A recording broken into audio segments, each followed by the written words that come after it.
নমস্কার। যুক্তি তর্ক সঙ্গে অর্কই আপনাদের স্বাগত। আপনাদের সঙ্গে আমি অর্কপ্রভ সরকার।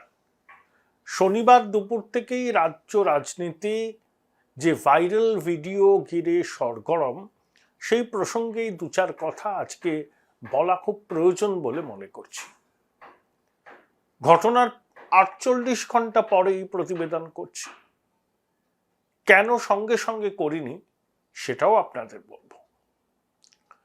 প্রথম কথা, দেখুন, টবে লাগানো গাছ আবার ফরফর ফরফর ফরফর করছে। শনিবারের ঘটনার পর 1.5 ঘন্টা ধরে প্রেস কনফারেন্স করা হয়েছে।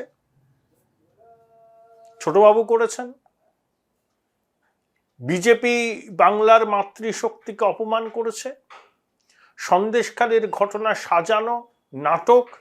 শুভেন্দু অধিকারী পয়সা দিয়ে ধর্ষণের অভিযোগ করিয়েছেন। টাকা খরচ করে বাংলাকে অসম্মান করছে বহিরাগতরা, ক্ষমা চাওয়া উচিত। তারপরে একটা স্বগতোক্তি স্টাইলে প্রশ্নটা নিজেই বলেছেন, ভুল হয়ে গেছে শেখ শাহজাহানকে দল থেকে বহিষ্কার করে। Here lies the catch.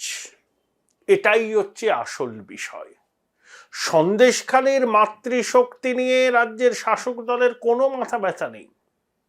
ছোটবাবু তার পিসিমণির একটাই উদ্বেগের জায়গা, শেখ শাহজাহান। অবচেতনে কাজ করছিল, শাহজাহান শাহজাহান শাহজাহান, আমার ব্যবসাপত্র তো লোপাট হয়ে গেল। চিংড়ি এক্সপোর্ট করে ধরুন $100 আসছে, $500 $400 পৌঁছে যাচ্ছে যেখানে যাওয়ার, সেগুলো তো বন্ধ হয়ে যাবে। ইডি হেফাজতে আছে, কখন টবে লাগানো গাছের নাম শেখ শাহজাহান বলে দেয়, একটা নতুন করে বিড়ম্বনার জায়গা তৈরি হবে। সবসময় তারা মনস্তাত্ত্বিক চাপ কাজ করছে না টবে লাগানো গাছের, তাই বলে ফেলেছেন ভুল হয়ে গেছে শেখ শাহজাহানকে বহিষ্কার করায়। এটাই হচ্ছে আসল কারণ। দেখুন, আমাদের রাজ্যের শাসক দলের নানা নেতা সন্দেশখালী নিয়ে নানা রকম কথা বলেছে, কিন্তু তাতে চিড়ে ভেজেনি। এই ভিডিও প্রকাশ্যে আসাতেও চিড়ে ভিজবে না।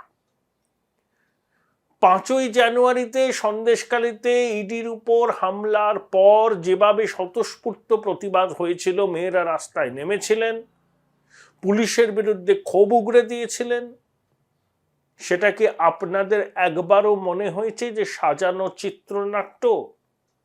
সাজানো চিত্রনাট্য হলো কুণাল ঘোষের এপিসোড। ছোটবাবু চিত্রনাট্য লিখেছিলেন, কুণাল ঘোষ মুখ্য ভূমিকায় অভিনয় করেছেন। আর সন্দেশখালীর মাতৃশক্তির প্রতিবাদ শেখ শাহজাহান এবং তার দুর্বৃত্ত সহযোগীদের বিরুদ্ধে, সেটা ছিল স্বতঃস্ফূর্ত। There is no denying the fact. এটাকে অস্বীকার করা যায় না।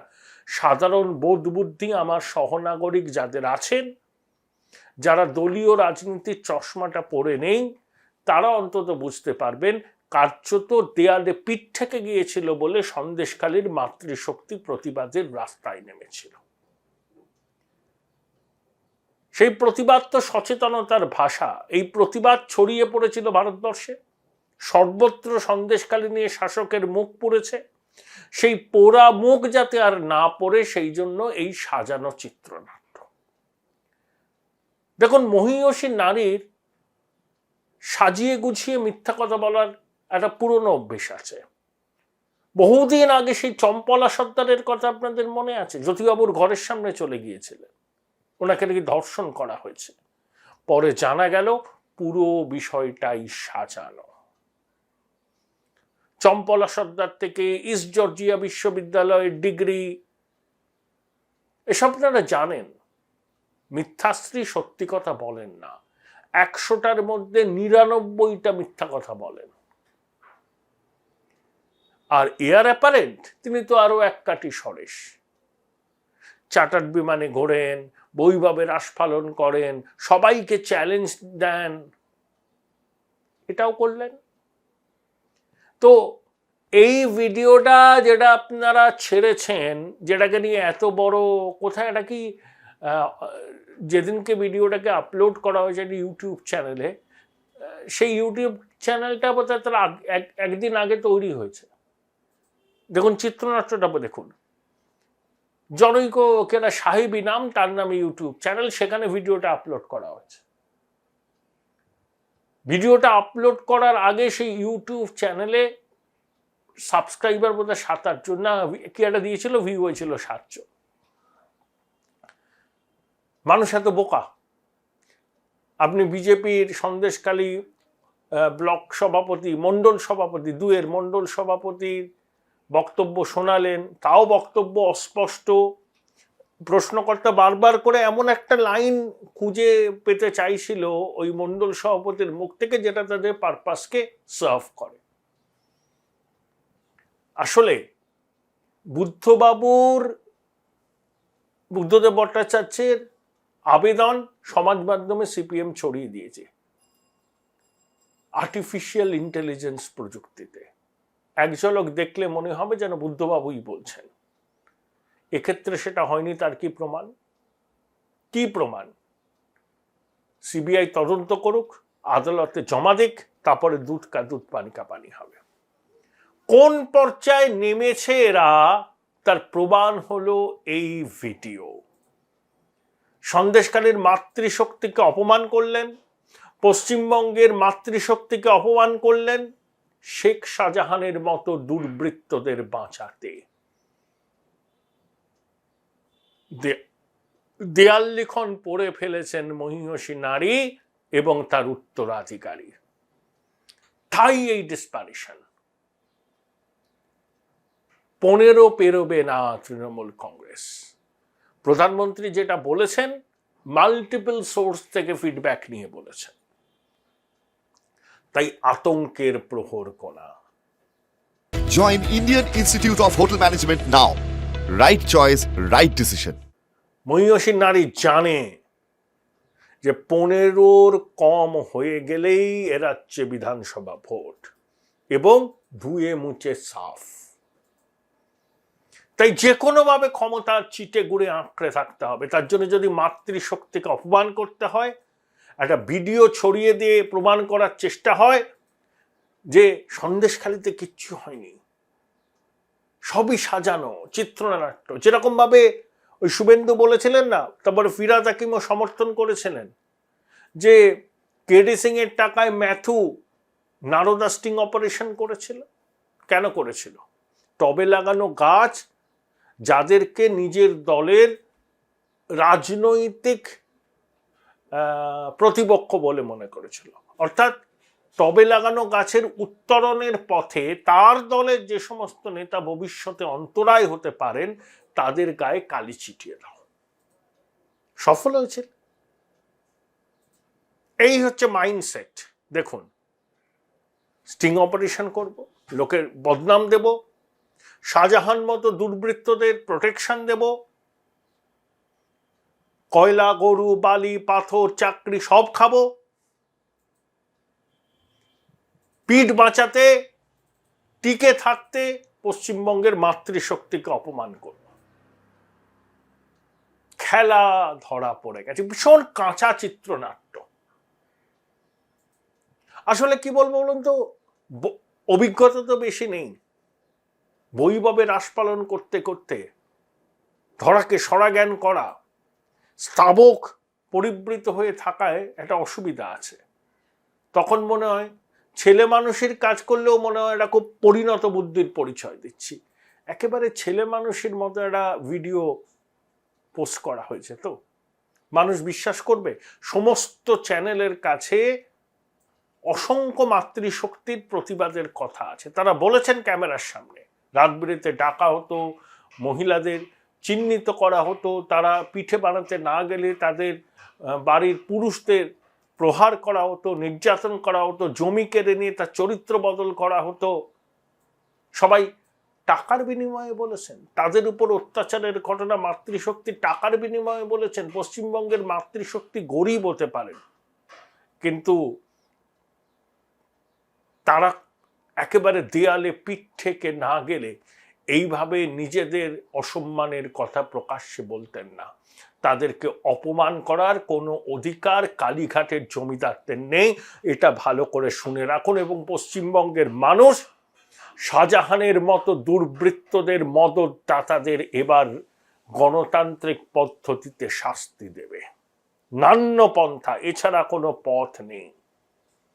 13 বছরের শাসনকালে পশ্চিমবঙ্গের বড় বড় আর্থিক দুর্নীতির মাথা হচ্ছে এরা। সব জায়গায় দুর্নীতি করেছে, এমন কোনো জিনিস বাদ নেই যেখান থেকে কাটমানি এরা খায়নি। 13 বছর আগে যারা বিড়ি খেত, এখন তাদের কি বৈভব। আর পঞ্চায়েত সদস্যের তেমহলা প্রাসাদ বিদেশি গাড়ি দেখলে চমকে যাবেন। এই সংস্কৃতিটা এই টবে লাগানো গাছ বিশেষভাবে আমদানি করেছে, যেটা পশ্চিমবঙ্গের সংস্কৃতি নয়। খুব কাঁচা খেলা, কাঁচা কাজ, চিত্রনাট্যও দুর্বল। দেখলাম দিল্লিতে সাগরিকা ঘোষ, সাকেত গোখেল, শশী পাঁজা প্রেস কনফারেন্স করছেন। সাগরিকা ঘোষ একজন জার্নালিস্ট, তার একটা সত্তা থাকা উচিত এখনো, যে ভেরিফাই করা, ক্রস চেক করা, সত্য মিথ্যা জানা। যেই রাজ্যসভার সদস্য পদ পেয়ে গেছেন, নিজের সত্তাটাকে ভুলে দিয়ে টবে লাগানো গাছের লাইনকেই কেজ প্যারটের মতো অনুসরণ করছেন। দুর্ভাগ্য আমাদের, লাভ কিছু হবে না। মানুষ এটা বুঝছে যে যত দক্ষিণবঙ্গে ভোট এগিয়ে আসছে, শাসক দলের দেউলিয়াপনা, মরিয়া মনোভাবের প্রতিফলন ঘটছে প্রতিটা পদক্ষেপে। কাহাতকাল লক্ষ্মীর ভাণ্ডারের প্রচার করবে, বিজেপি তো বলেই যে অন্নপূর্ণা ভাণ্ডার দেবে। এখন মাতৃশক্তি 1000-1200 পান, তখন 3000 পাবেন। সমস্ত সামাজিক কর্মসূচি বহাল থাকবে এবং সেখানে ব্যয়বরাদ্দ বাড়বে। এবং একটা জিনিস জেনে রাখুন, পশ্চিমবঙ্গে অনেক শিল্পপতি বিনিয়োগ করতে চান, কিন্তু যতদিন এই কালীঘাটের জমিদাররা মসনদে থাকবেন, বিনিয়োগ হবে না। একবার মসনদ থেকে এরা বিদেয় হলে দেখবেন বিনিয়োগের খরা কাটবে। ঈশ্বর পরিত্যক্ত বঙ্গদেশ আর তখন বলতে হবে না আমাদের। বড় বড় বিনিয়োগ আসবে, বড় বড়। যখন দেখছেন লক্ষ্মীর ভাণ্ডার দিয়েও মাতৃশক্তির উপর অত্যাচারের ঘটনার অভিঘাতকে রোখা যাচ্ছে না, তখন এই চিত্রনাট্যটা সামনে নিয়ে আসলেন। কি প্রমাণ আছে যে বিজেপির ওই ব্লক সভাপতিকে যারা এই ভিডিওটা তৈরি করেছেন, তারা টাকা পয়সা দিয়ে এই কথাগুলো বলতে বাধ্য করেননি? হতেই পারে। তবে ওই ভদ্রলোক বলেছেন কয়াল, তার কণ্ঠস্বর প্রযুক্তির সাহায্যে বিকৃত করা হয়েছে। বুদ্ধবাবুর আবেদন সমাজ মাধ্যমে সিপিএম পোস্ট করেছে। আপনি যদি দেখেন না, মনে হবে বুদ্ধবাবুই বলছেন। ওই একই কণ্ঠস্বর, যেভাবে তিনি কথা বলতেন, সেই চিরাচরিত ধুতি পাঞ্জাবি পরিহিত বুদ্ধবাবু। প্রযুক্তির এমন উন্নতি হয়েছে, এখন অনেক কিছুই করা চায়। তবে যাই করুন, সিবিআই মামলা নিশ্চয়ই নেবে, আদালতেও বিচার হবে। শুভেন্দুবাবু বলেছেন শেষ থেকে ছাড়বেন। আমরাও জানতে চাই পর্দার পিছনে এর কুশীলব কারা। বাংলার মানুষ জানতে চায়, বাংলার মাতৃশক্তিকে যারা আবার অপমান করলো, যারা দাগিয়ে দিল, তাদেরকে বিচার তো করতে হবে জনতার আদালতে, গণতান্ত্রিক পদ্ধতিতে। এই কালীঘাটের জমিদারদের পশ্চিমবঙ্গের মসনদ থেকে সরাতে হবে, নান্য পন্থা, আমাদের ভবিষ্যৎ প্রজন্মের স্বার্থে। এছাড়া আর কোনো পথ আমাদের সামনে নেই।